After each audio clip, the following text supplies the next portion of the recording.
Hello, everybody.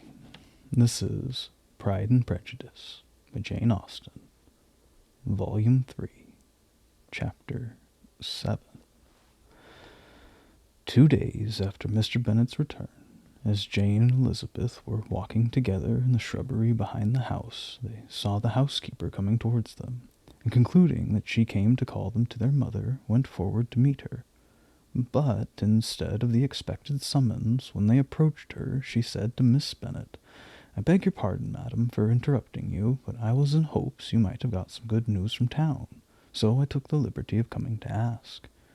"What do you mean, Hill? We have heard nothing from town."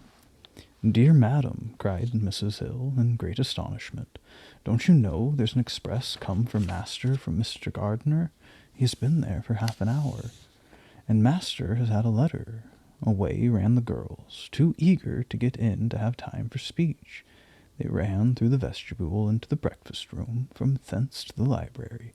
Their father was in neither, and they were on the point of seeking him upstairs when they had met by their butler, who said, "If you are looking for my master, ma'am, he is walking towards the little copse."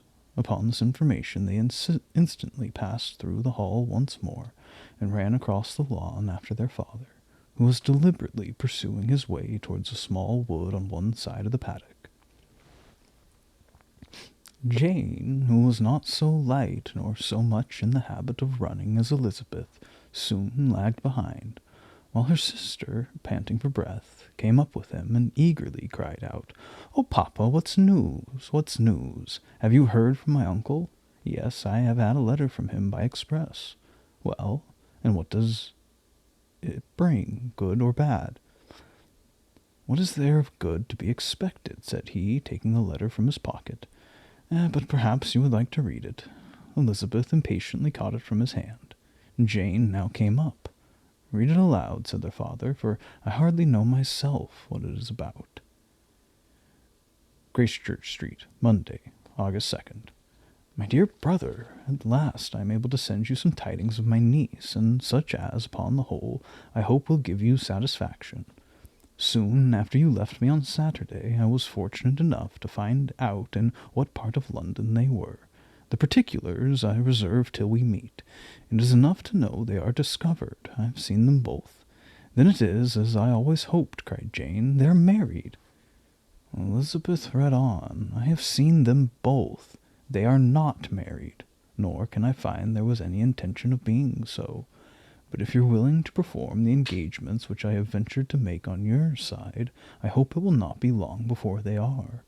All that is required of you is to assure to your daughter, by settlement, her equal share of the 5,000 pounds secured among your children after the decease of yourself and my sister, and moreover to engage into an engagement of allowing her, during your life, 100 pounds per annum.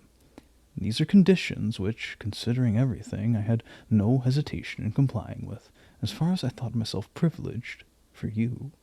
I shall send this by express, that no time may be lost in bringing me your answer. You will easily comprehend from these particulars that Mr. Wickham's circumstances are not so helpless as they are generally believed to be. The world has been deceived in that respect, and I am happy to say there will be some little money, even when all his debts are discharged, to settle on my niece, in addition to her own fortune. If, as I conclude will be the case, you send me full powers to act in your name throughout the whole of this business, I will immediately give directions to Haggerston for preparing a proper settlement. There will not be the smallest occasion for your coming to town again.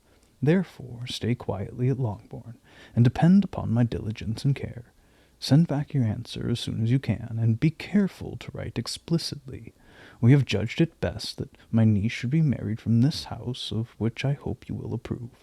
She comes to us to-day. I shall write you again as soon as anything more is determined on. Yours, etc., Edwin Gardiner." "Is it possible?" cried Elizabeth, when she had finished. "Can it be possible that he will marry her?" "Wickham is not so undeserving, then, as we have thought him," said her sister. "My dear father, I congratulate you." "And have you answered the letter?" said Elizabeth. "No, but it must be done soon. and earnestly did she then entreat him to lose no more time before he wrote. "Oh, my dear father," she cried, "come back and write immediately. Consider how important every moment is in such a case." "Let me write for you," said Jane, "if you dislike the trouble yourself." "I dislike it very much," he replied, "but it must be done." And so saying, he turned back with them and walked towards the house. "And may I ask," said Elizabeth, "but the terms, I suppose, must be complied with?" "Complied with? I'm only ashamed of his asking so little." "And they must marry, yet he is such a man." "Yes, yes, they must marry. There's nothing else to be done, but there are two things that I want very much to know. One is how much money your uncle has laid down to bring it about, and the other, how am I ever going to pay him?" "Money? My uncle?" cried Jane. "What do you mean, sir?" "I mean that no man in his senses would marry Lydia on so slight a temptation as 100 a year during my life, and 50 after I'm gone."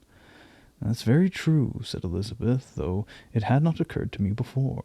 His debts to be discharged, and something still to remain. Oh, it must be my uncle's doing. Generous, good man, I'm afraid he has distressed himself. A small sum could not do all this." "No," said her father, "Wickham's a fool if he takes her with a farthing less than 10,000 pounds.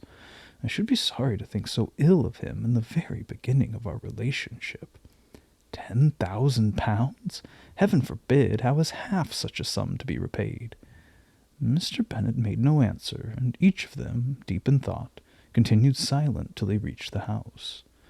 Their father then went to the library to write, and the girls walked into the breakfast-room. "They are really to be married," cried Elizabeth, as soon as they were by themselves. "How strange this is! And for this we are to be thankful, that they should marry, small as is their chance of happiness, and wretched as is his character, we are forced to rejoice. Oh, Lydia!" "I comfort myself with thinking," replied Jane, "that he certainly would not marry Lydia if he had not a real regard for her. Though our kind uncle has done something towards clearing him, I cannot believe that 10,000 pounds, or anything like that, has been advanced. He has children of his own, and may have more. How could he spare half 10,000 pounds? "If we are ever able to learn what Wickham's debts have been," said Elizabeth, "and how much is settled on his side on our sister, we shall know exactly what Mr. Gardiner has done for them, because Wickham has not sixpence of his own. The kindness of my uncle and aunt can never be requited. Their taking her home and affording her their personal protection and countenance is such a sacrifice to her advantage, as years of gratitude cannot enough acknowledge. By this time she is actually with them. If such goodness does not make her miserable now, she will never deserve to be happy. What a meeting for her when she first sees my aunt!" "We must endeavour to forget all that has passed on either side," said Jane. "I hope and trust they will yet be happy. His consenting to marry her is a proof, I believe, that he is come to the right way of thinking. Their mutual affection will steady them, and I flatter myself they will settle so quietly, and live in so rational a manner as may in time make their past imprudence forgotten. Their conduct has been such," replied Elizabeth, "as neither you, nor I, nor anybody can ever forget. It is useless to talk of it." It now occurred to the girls that their mother was in all likelihood perfectly ignorant of what had happened. They went to the library, therefore, and asked their father whether he would not wish them to make it known to her. He was writing, and without raising his head, coolly replied, "Just as you please. May we take my uncle's letter to read to her? Take whatever you like, and get away." Elizabeth took the letter from his writing-table, and they went upstairs together. Mary and Kitty were both with Mrs. Bennet. One communication would, therefore, do for all.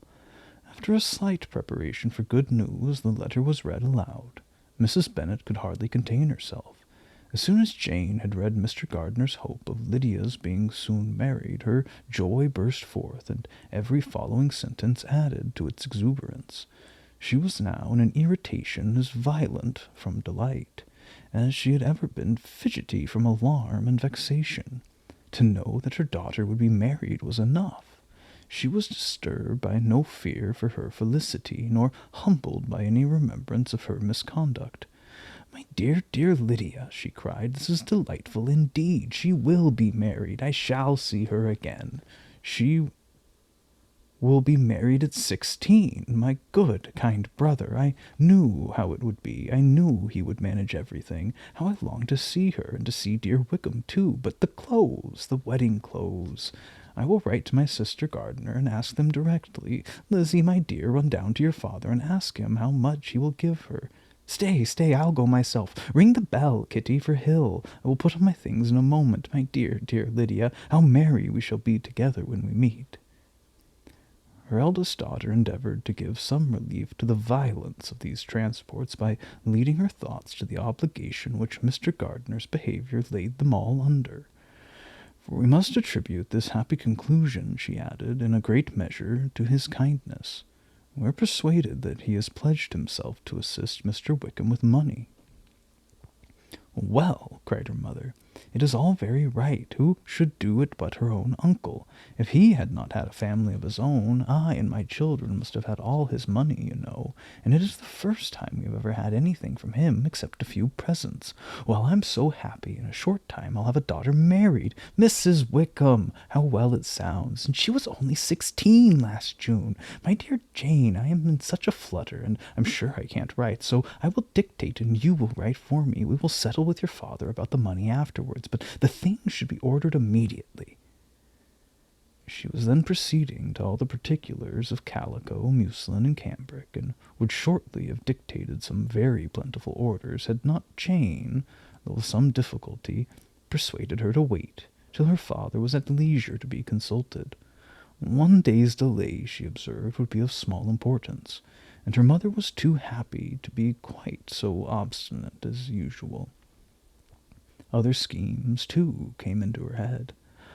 "I will go to Meryton," said she, "as soon as I am dressed, and tell the good news to my sister Phillips, and as I come back I can call on Lady Lucas and Mrs. Long. Kitty, run down and order the carriage. An airing would do me a great deal of good, I'm sure. Girls, can I do anything for you in Meryton? Oh, here comes Hill. My dear Hill, have you heard the good news? Miss Lydia is going to be married, and you shall have all a bowl of punch to make merry at her wedding."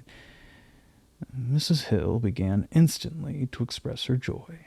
Elizabeth received her congratulations amongst the rest, and then, sick of this folly, took refuge in her own room, that she might think with freedom. Poor Lydia's situation must, at best, be bad enough, but that it was no worse she had need to be thankful. She felt it so, and though, in looking forward, neither rational happiness nor worldly prosperity could be justly expected for her sister, and looking back to what they had feared only 2 hours ago, she felt all the advantages of what they had gained.